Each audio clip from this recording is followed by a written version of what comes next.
இன்றே சப்ஸ்கிரைப் செய்து உங்கள் ஃபேவரட் ஷோகளை காணுங்கள். தவிக்கும் போது என்னால எப்படி நிம்மதியா இருக்க முடியும்? ஆமா, இப்பதான் ஞாபகம் வருது. லட்சுமியும் அவ தங்கச்சிங்களும் சித்தியும் உள்ளதானே இருக்காங்க. ஆனா நேகா மட்டும் எங்க? ஆனா அவ மட்டும் வீட்டுல டென்ஷனோட வருத்தப்பட்டுக்கிட்டு இருப்பா. இப்ப இங்க நடந்த விஷயம் அவளுக்கு தெரிஞ்சிருக்குமோ தெரிஞ்சிருக்காதோ? மாம், இப்ப என்ன ஆகும்? அவங்க இங்கிலீஷ் கேட்டு அந்த டெரரிஸ்ட் ஐ மீன் வாய் மூடிக்கிட்டு இருக்க முடியாது. தீவிரவாதிக்கு கோவம் வந்தா அந்த இடத்துல ஓ காட், இப்போ நான் என்ன செய்யட்டும்? அவங்க இல்லாம நான் எங்க போவேன்? எனக்கு சமைக்க கூட தெரியாது. அதோட மேக்கப் பொருட்களை எங்க வச்சிருக்கேன்னு கூட தெரியாது. அப்புறம் இந்த வேலைக்காரிங்க பானியா ஷாலு அவங்களும் கோட்ல மாட்டிக்கிட்டு இருக்காங்க. பாட்டி, எல்லா மீடியாலயும் இத பத்தி தான் பேசிக்கிட்டு இருக்காங்க.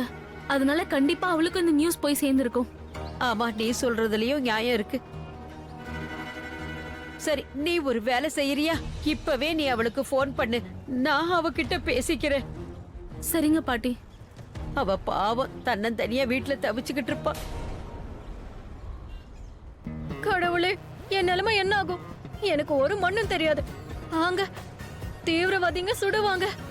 எங்க அனு, யார் இது? இங்க எப்படி குண்டு பாஞ்சது? தேவிகா, தேவிகா நீயா? நீ தப்பிச்சு வந்துட்டியா? எல்லாரும் தப்பிச்சிட்டாங்களா? என் மாம் எங்க? என்னாச்சு? ஏன் சைலண்டா இருக்க? சரியான கழுதை. என்னது கழுதையா? கழுதை இல்லம்மா, பாட்டி பேசுறேன், ரிஷியோட பாட்டி. சாரி சாரி பாட்டி, அது நான் டென்ஷன்ல இருந்தேனா, அதான் ஏதோ அப்படி. ஆமாமா, நானும் புரிஞ்சுக்கிட்டேன். டென்ஷன் வரத்தானே செய்யும். நடக்கிற விஷயம் அப்படி இருக்கே. ஆனா நீ ஒண்ணும் கவலைப்படாதம்மா. அது வந்து உன்னோட அம்மா இருக்காங்கல்ல. அப்படின்னா என்னோட மாம். ஐயோ, அடச்சே, வாய மூடுறியா?